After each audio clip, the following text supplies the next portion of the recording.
Cette vidéo est la dernière de cette série sur l'essentiel du TypeScript pour le développeur JavaScript. Dans cette partie, nous irons à la découverte des interfaces, des génériques et des types utilitaires.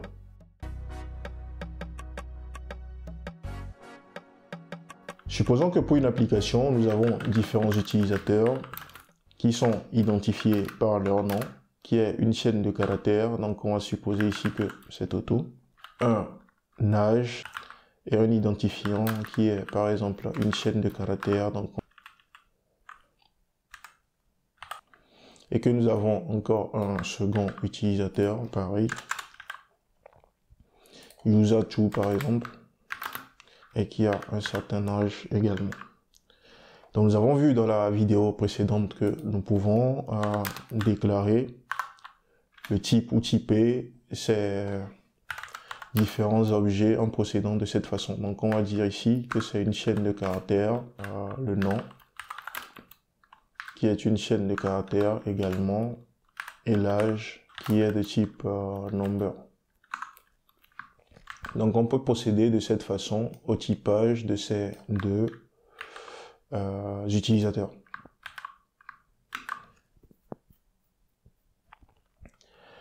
Donc ça veut dire que pour également une fonction qui prend en paramètre un utilisateur, donc si on suppose par exemple que nous avons une fonction qui est showDescription,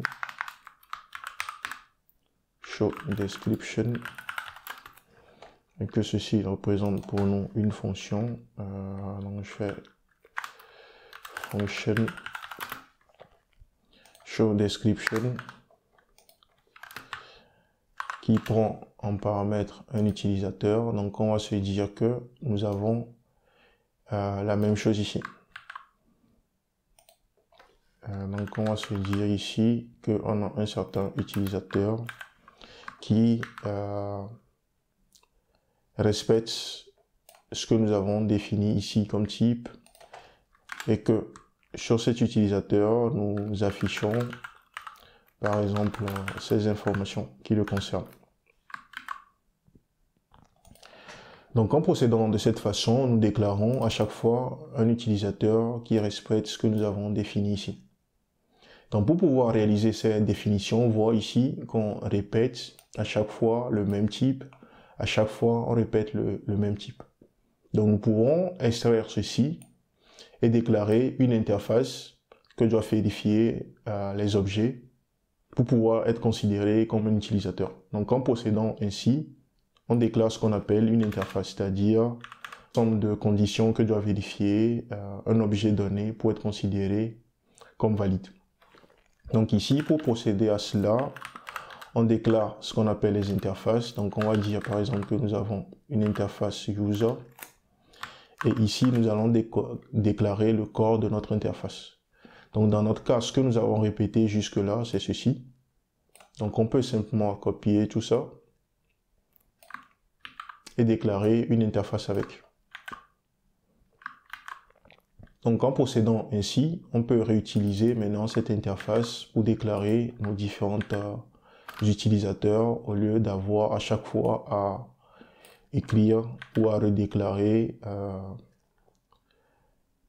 à refaire le typage ou cette déclaration.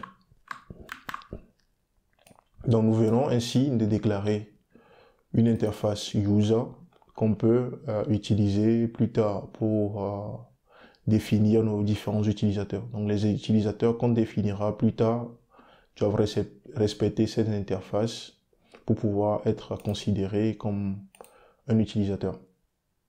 Donc on peut extraire les types vers les types que nous définissons vers des interfaces pour les réutiliser.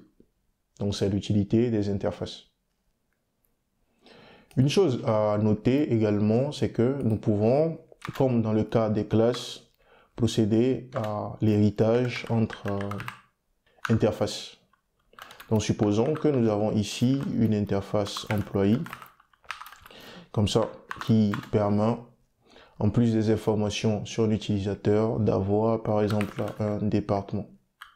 Donc si j'ai ici par exemple un département qui est par exemple une chaîne de caractères ou un département qui peut prendre les valeurs IT, Human Resource, etc. Donc on peut créer une autre interface à partir de ces deux interfaces. Donc je peux dire par exemple que j'ai ici une interface, une autre interface, je peux dire par exemple user, ou je peux dire ici employee user, et dire que c'est une interface qui étend. Donc je vais faire un extend ici, comme dans le cas des classes, et dire que j'étends à la fois user et j'étends également employee. Donc en procédant ainsi, ça veut dire que les nouvelles utilisateurs qui seront créés et qui vont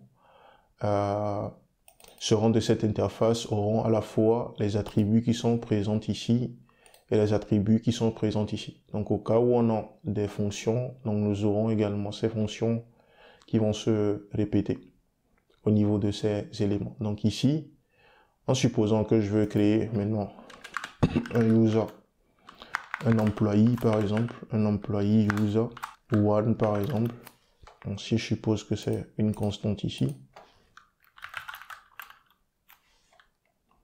je vais dire maintenant que c'est de type employee user. Du coup, en faisant ceci, on me dit que il y a certains éléments qui manquent dans mon objet que je suis en train de déclarer, à savoir l'identifiant, le nom, l'âge et le département, c'est-à-dire une combinaison de tous ces éléments.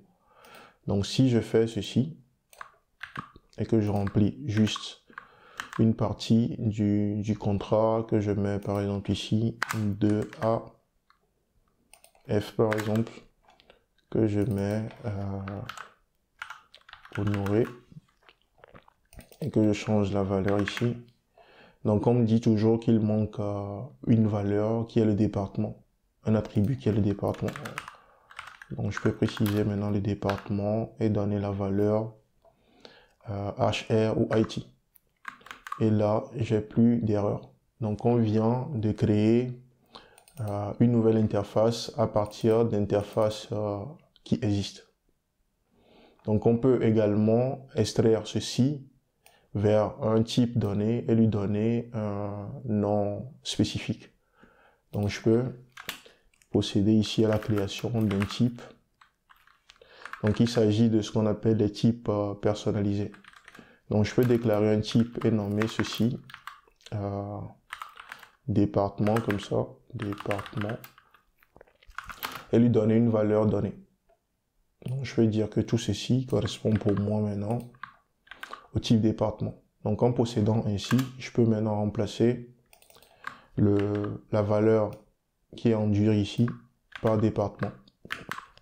Donc c'est une autre façon de procéder également. Donc les types nous permettent d'avoir des types personnalisés en fonction du besoin.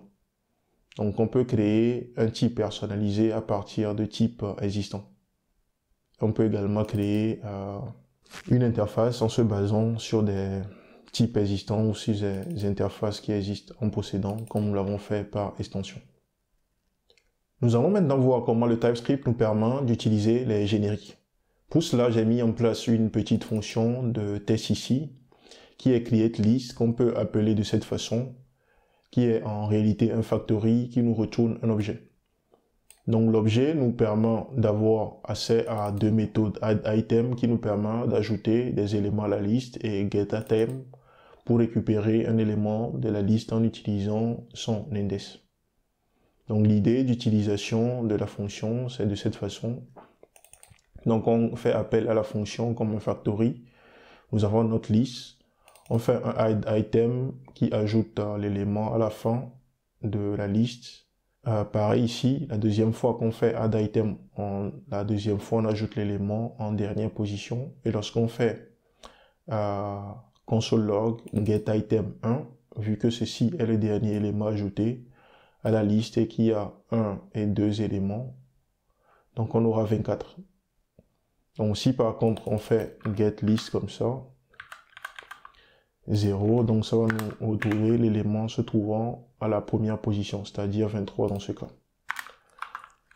Donc je vais juste procéder à la compilation de ceci et procéder à l'exécution du code pour voir à quoi ça ressemble. Donc on a le résultat escompté qui montre que le code marche bien. Donc si nous analysons un peu ce code est écrit pour être utilisé seulement au niveau d'un tableau d'entier. C'est-à-dire que on peut uniquement ajouter dans ce tableau, dans cette liste des valeurs entières, ce qui n'est pas intéressant. Donc supposons que nous voulons rendre ceci utile également pour des chaînes de caractères, de sorte à pouvoir faire ceci par exemple. Donc on voit actuellement que dans l'état actuel, le add item nous dit, si on survole ça, on nous dit que notre fonction add item s'attend à ce qu'on lui passe une valeur qui est une chaîne de caractères. Parce que dans le fonctionnement interne ici, nous acceptons que des nombres. Donc pour résoudre ce problème, dans la pratique, on passe par l'utilisation des génériques. Donc nous allons voir comment transformer cette fonction en une fonction qui accepte des génériques. Donc l'idée, c'est de faire en sorte que cette fonction, dans son utilisation, qu'on puisse définir le type des éléments qu'on veut y ajouter. Donc pour pouvoir faire cela, il faut déjà qu'on identifie les parties qui changent pour cette fonction. Donc la partie qui change dans notre cas et que nous voulons remplacer, c'est le number. Donc on doit remplacer ici ce number par exemple par string, ce number par string et la valeur retournée également par string. Donc l'idée c'est de remplacer ces trois valeurs par des types qui peuvent être passés à la fonction lors de l'utilisation. Donc déjà pour créer les génériques, comme dans la majorité des langages de programmation, donc on utilise les carets où on indique le type qui sera utilisé comme type générique. Ensuite, il va falloir juste remplacer les parties où nous souhaitons avoir des génériques par la valeur servant de type dans ce cas. Donc ici, on va dire que nous acceptons, notre fonction addItem va accepter des valeurs de type T. Et vu que notre liste est une liste de T, donc cela va retourner également des valeurs qui seront des T. Donc en procédant ainsi, on vient de créer une fonction générique qui prend en paramètre le type que nous souhaitons. Et là, lorsque nous voulons créer une liste de chaînes, une liste d'entiers, il suffit de passer ici un number ici pour indiquer que nous voulons créer un tableau qui va contenir des numbers. Donc en procédant ainsi, on voit que notre liste, lorsqu'on survole notre liste, il nous dit ici que nous avons lorsqu'on survole la liste ici, il nous dit que nous avons un objet dont le addItem accepte des nombres et qui retourne des nombres au niveau du getItem. Donc ce qui nous permet de faire ce que nous avons là. Ça rend ainsi cette fonction réutilisable, donc on peut procéder autrement. Donc déjà, si je fais ceci, on verra qu'on aura des erreurs. Mais lorsque je vais changer ceci et que je vais mettre du string ici, on voit que maintenant l'erreur disparaît parce que nous avons ici une fonction générique. Et lorsqu'on va procéder à l'exécution également du code, on va voir que tout va bien marcher. Donc on aura juste à la place de 23 et 24 comme entier des chaînes de caractères. Donc on voit que le code marche bien. Donc on peut aller plus loin et utiliser cette fonction générique que nous avons créée pour ajouter par exemple nos utilisateurs que nous avons précédemment créés à la liste. Donc il nous suffit ici de faire clear list, de remplacer ceci par user comme ça et de mettre ici user1 et user2.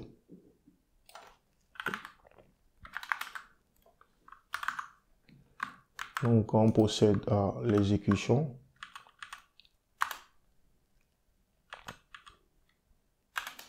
Et on voit qu'on a bien nos différentes valeurs qui ont été ajoutées ici.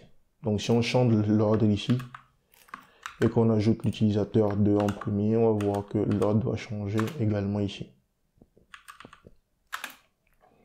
Donc on a l'ordre qui a changé également. Donc c'est de cette façon qu'on peut créer les génériques dans TypeScript. Donc il suffit de savoir d'identifier la partie qui change et de mettre le bon type. Donc on peut passer ici plusieurs paramètres si nous le souhaitons. Donc on peut avoir, c'est comme si on a une fonction qui prend des types comme paramètres en entrée. Donc voilà pour les génériques. Donc nous allons, maintenant que nous savons comment créer les génériques et les utiliser, nous allons voir les types utilitaires que nous fournit TypeScript par défaut pour réaliser des personnalisations ou pour créer des types personnalisés à partir de types existants. Donc si on regarde aussi cette notation, ça s'apparente un peu à ce qu'on voit au niveau des arrays. Donc nous avons vu dans une précédente vidéo que pour déclarer un tableau par exemple de valeurs que j'ai, si j'ai par exemple un tableau comme ça qui contient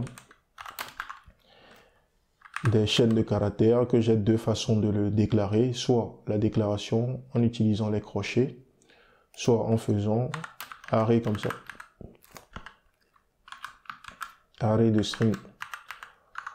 Donc ici, il s'agit de l'utilisation des génériques que nous venons de voir, comment créer nos propres fonctions en se basant sur l'utilisation des génériques. Donc ce que nous allons voir maintenant, c'est les types utilitaires fournis par TypeScript pour nous permettre de créer d'autres types personnalisés à partir de types existants.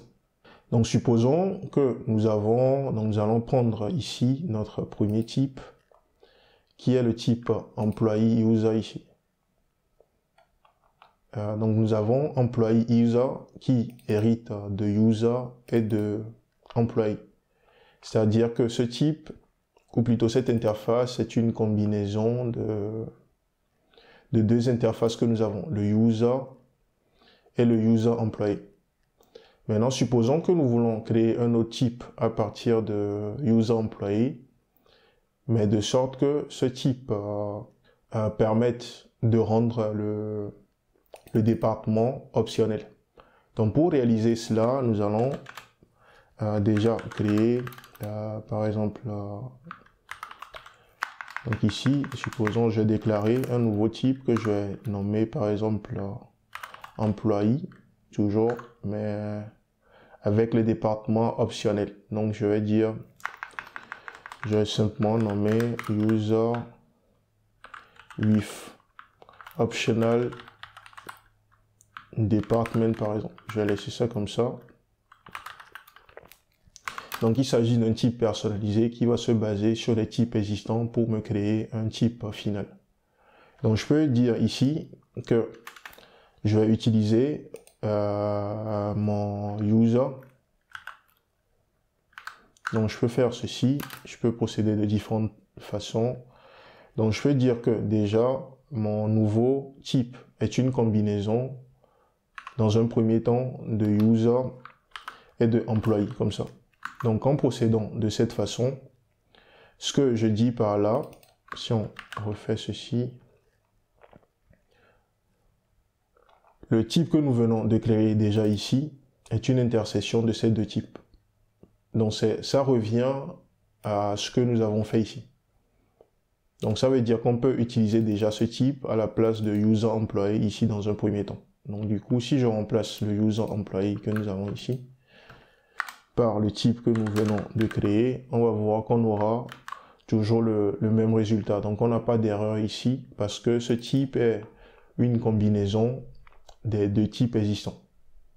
Maintenant, si nous revenons maintenant à l'utilisation des types personnalisés, il y a un type partiel. Donc je vais créer un nouveau type. Supposons que j'ai employé et que je veux rendre optionnel le département ou tous les attributs qui se trouvent dans employé. Donc pour réaliser cela, je peux créer un nouveau type. Donc je vais nommer ça TT, comme ça juste pour expliquer et après créer le bon type. Donc je peux dire ici que j'ai un partiel. Et le partiel me permet de créer un type dont tous les attributs deviennent optionnels. Donc dans le cas de l'employé, il me suffit de faire ceci.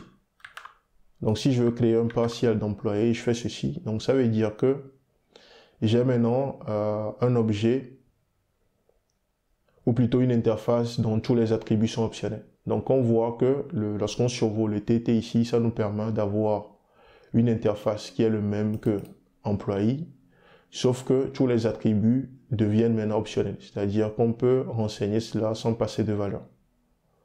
Donc ici, ce que je peux faire, je peux directement mettre ici partiel de employé comme ça. Donc ça veut dire qu'en procédant ainsi, je crée maintenant ça me permet de créer des utilisateurs dont le département est optionnel. Donc si j'utilise ce type maintenant, au niveau de mon employé, ça veut dire que je peux ne pas préciser maintenant cette valeur et je n'aurai plus d'erreur dans mon éditeur ou lors de la compilation. Alors que si j'enlève le côté partiel, donc du coup, les départements deviendront requis de nouveau. Donc de la même façon, je peux changer également les utilisateurs, la partie utilisateur, et dit que je vais rendre également cette partie partielle. Donc ça veut dire que les attributs au niveau finalement de mon user with optional department ici, donc tous les attributs deviendront optionnels dans ce cas. Donc si on survole ça, on va voir que si je fais ceci ici, on n'a pas le résultat qui est affiché, mais il nous dit seulement que c'est partiel, c'est une combinaison de deux partiels. Mais le résultat au final, c'est que nous avons un objet dont tous les attributs définis dans user seront partiels, c'est-à-dire optionnels, et tous les attributs définis également dans employé également seront optionnels. Donc ça veut dire que si je prends ceci et que je reviens tout en bas ici et que je déclare un nouvel utilisateur, si je nomme ça user Z par exemple, donc je n'aurai plus la contrainte de renseigner les différentes valeurs. Donc on verra que toutes les valeurs que j'aurai ici seront optionnelles. Donc si je vérifie, donc on me dit que l'âge est optionnel, le département est optionnel, l'ID est optionnel, le name est optionnel. Donc ça c'est le premier type utilitaire que nous avons au niveau du TypeScript. Donc ici, pour éviter les bruits, je peux supprimer tout ceci vu que nous avons déjà parlé de générique pour ne pas avoir à scroller à chaque fois. Ici aussi, je peux enlever tout ça. Donc ça veut dire que si j'ai une fonction comme ça qui acceptait précédemment un utilisateur et que je dis que ceci est partiel, donc si je mets par exemple partiel comme ça de user partiel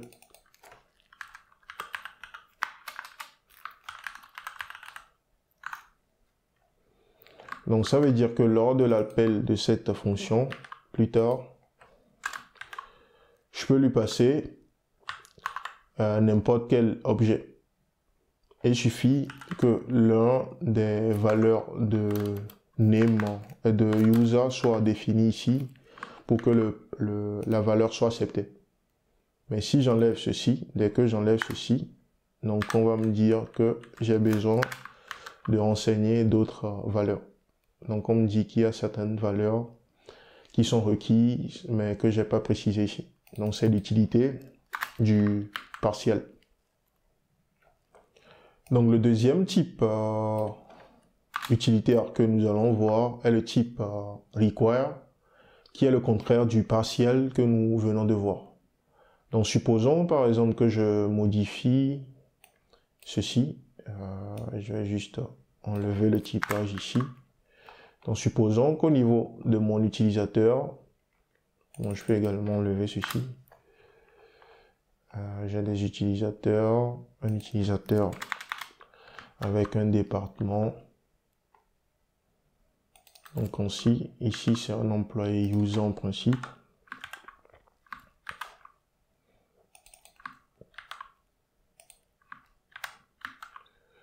Donc supposons que nous avons que nous modifions le typage de notre utilisateur ici pour rendre l'identifiant optionnel.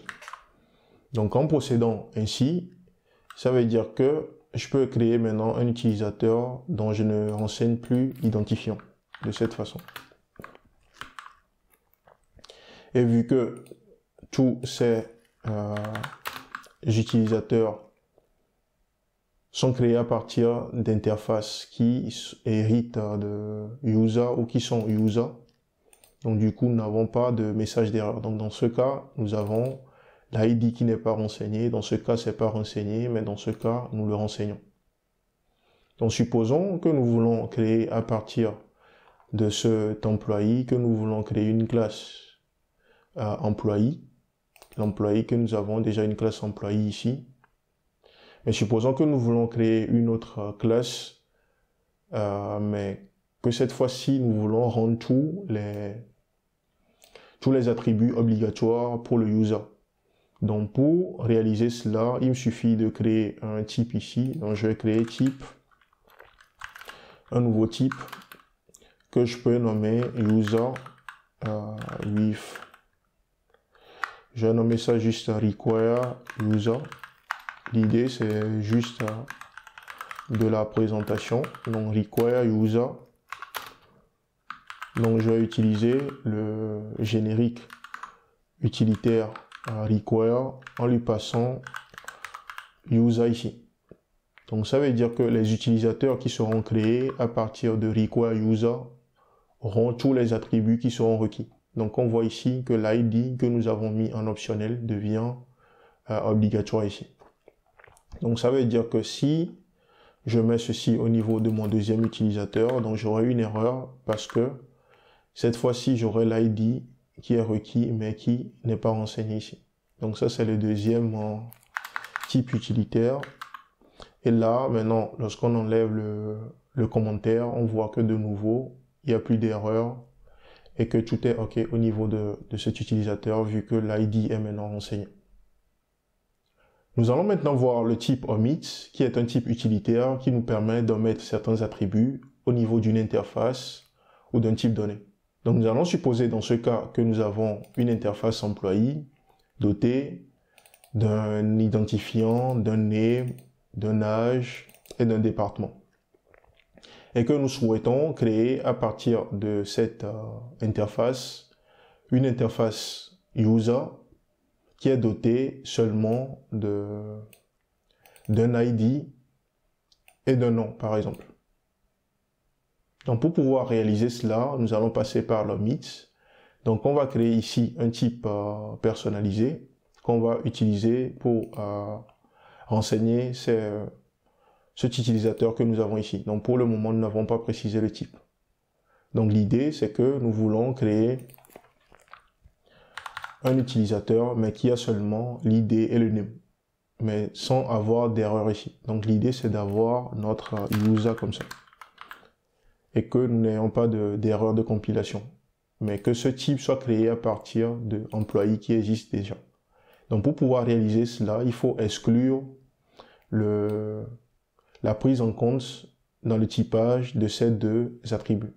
Donc pour pouvoir réaliser cela, donc nous allons juste créer notre type ici, que nous allons nommer user, et nous allons ici utiliser le omit. Donc on va dire ici que au niveau de notre type employé, que nous souhaitons en mettre une liste d'attributs. Donc il faut lister les attributs ici. Donc on dit ici qu'on veut exclure l'âge et qu'en plus, qu'on veut exclure également le département.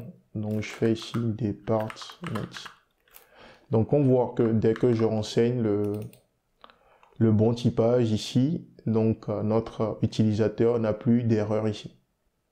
Donc ici, c'est lorsqu'on souhaite omettre certains attributs qu'on utilise le omit. Donc au cas où on souhaiterait faire passer au cas où on souhaiterait exclure seulement le département, on aurait dû écrire un code comme ça. Donc on voit que là, l'utilisateur vérifie la condition en question. Donc au cas où nous avons une liste, il faut les séparer par le union, l'opérateur d'union. Donc dans ce cas, on doit faire ceci pour que notre utilisateur vérifie l'interface ou le nouveau type qui a été donné. Donc on utilise le omit lorsqu'on veut exclure certains attributs d'une interface ou d'un type que nous avons défini. Contrairement au type utilitaire omit qui nous permet d'omettre certains attributs, il existe un autre type utilitaire qui nous permet de sélectionner seulement certains attributs que nous souhaitons conserver au niveau d'un type. Et il s'agit du type utilitaire pick. Donc en supposant que nous voulons avoir un autre type à partir de employé, mais qu'en conservant juste l'âge et le département, donc on peut utiliser pick pour réaliser cela. Donc il nous suffit ici de faire type comme ça, en supposant que nous voulons un type qui accepte l'âge et le département. Donc je vais nommer ça âge-dep comme ça, qui soit créé à partir d'employés. Donc on peut faire ceci, donc pick. Donc au lieu d'exclure certains attributs, là nous avons spécifié juste les attributs que nous voulons garder. Donc on fait employé, donc c'est la même façon de faire, juste que c'est l'utilisation qui est différente ou la signification qui est différente. Donc ici on nous fournit, on voit déjà que le TypeScript ou l'éditeur de test nous fournit les attributs que nous pouvons sélectionner. Donc je dis ici que je vais récupérer l'âge et le département. Donc je récupère ces deux attributs, âge et département. Donc en procédant ainsi, si je déclare maintenant un nouvel objet que je nomme par exemple test, et que je dis que cet objet est de type âge département, donc on voit comme dit ici que j'ai besoin de renseigner l'âge et le département. Donc si je renseigne maintenant l'âge ici, je mets 12 et que je renseigne ensuite le département, que je mets la valeur HR par exemple, donc j'ai plus d'erreur. Donc je viens de créer un nouveau type en sélectionnant seulement certains attributs que je veux retrouver dans mon type final. Donc c'est l'utilisation du pick dans ce cas. Les objets en JavaScript sont généralement des associations de clés et de valeurs dont les clés sont généralement des chaînes de caractères qui sont associées à des valeurs. Donc supposons que nous voulons créer ce qu'on appelle des records, c'est-à-dire des associations dont les clés ont une valeur particulière et qui mappent vers des valeurs données. Donc l'exemple que je peux donner ici, je peux dire par exemple que j'ai mon record d'utilisateur par exemple, et que je veux avoir quelque chose comme ça. Que je veux avoir des ID d'utilisateurs qui correspondent à des valeurs d'utilisateurs. Donc qui correspond à un utilisateur donné, dont l'ID a une certaine valeur, etc. Et que je veux un autre utilisateur avec un autre ID ici, qui correspond également à un second utilisateur, etc. Donc j'aurai un ID ici et qui a une valeur. Donc c'est ce qu'on appelle dans la pratique des records. Donc pour pouvoir créer cela, dans ce cas, on est dans un cas de record string vers un utilisateur possédant un ID. Donc pour pouvoir réaliser cela, le TypeScript nous fournit également un utilitaire, un type utilitaire record pour pouvoir atteindre cet objectif. Donc pour pouvoir faire la déclaration ici, je peux dire que je veux créer un record dont la clé serait une chaîne de caractères et la valeur ici serait un ID qui est une chaîne de caractères. Donc on voit que le typage passe dans ce cas. Donc je peux dire que je veux demain utiliser un record dont les clés seront des nombres. Donc dans ce cas, il va falloir changer ceci pour respecter le typage que j'ai défini. Donc c'est ainsi qu'on peut également utiliser les records lorsque vous avez des maps ou bien des records de clés valeurs où vous voulez spécifier une clé donnée qui soit associée à un type donné. Donc mapping d'une clé d'un type donné vers une valeur possédant un type ou respectant une interface donnée. Dans ce cas, on utilise le record. Donc le dernier type utilitaire dont je vais parler dans cette partie est le return type. Donc il s'agit d'un utilitaire qui est utile au niveau des fonctions. Donc supposons que j'ai ici une fonction. Nous allons prendre toujours notre fameux somme. Supposons que cela retourne un objet dont le résultat, donc results, correspond à la valeur A plus B. Et que nous avons par exemple results sous forme de chaîne de caractères qui est égal à somme égale, donc on fait ici A plus B. Donc supposons que nous avons quelque chose comme ça. Donc nous avons une fonction qui retourne ceci. Supposons maintenant que nous voulons créer un type qui correspond au résultat retourné au typage retourné par cette fonction somme ici. Donc on peut créer un type comme ça et dire que notre type qui est par exemple somme return type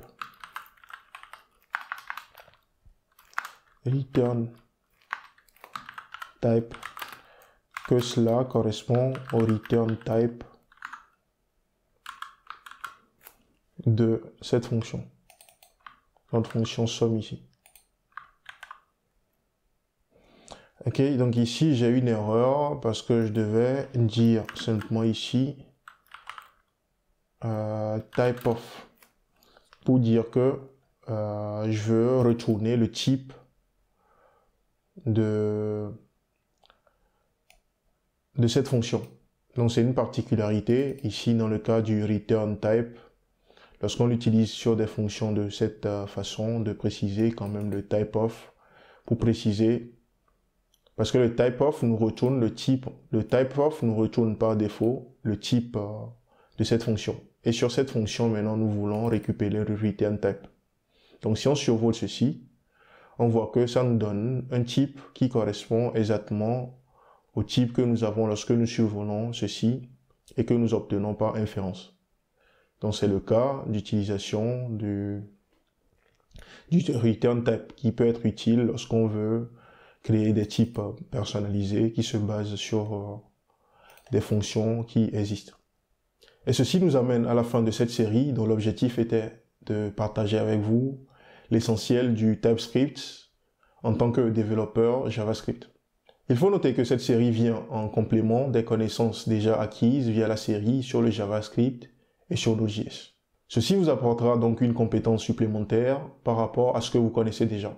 Et aujourd'hui, que ce soit pour le développement front-end ou back-end, c'est un grand atout de connaître le TypeScript. Et c'est avec ces mots que je me sépare de vous et que je vous souhaite une bonne continuation dans votre apprentissage sur la chaîne. Afin de soutenir et d'encourager le travail que je fais, n'hésitez pas à liker ou à partager mes vidéos avec vos collègues, vos camarades ou via de petits posts sur les réseaux sociaux tels que Twitter ou LinkedIn. Cela permettra à d'autres personnes de bénéficier également du contenu que je produis et contribuera aussi à améliorer la visibilité de la chaîne. Merci pour votre soutien.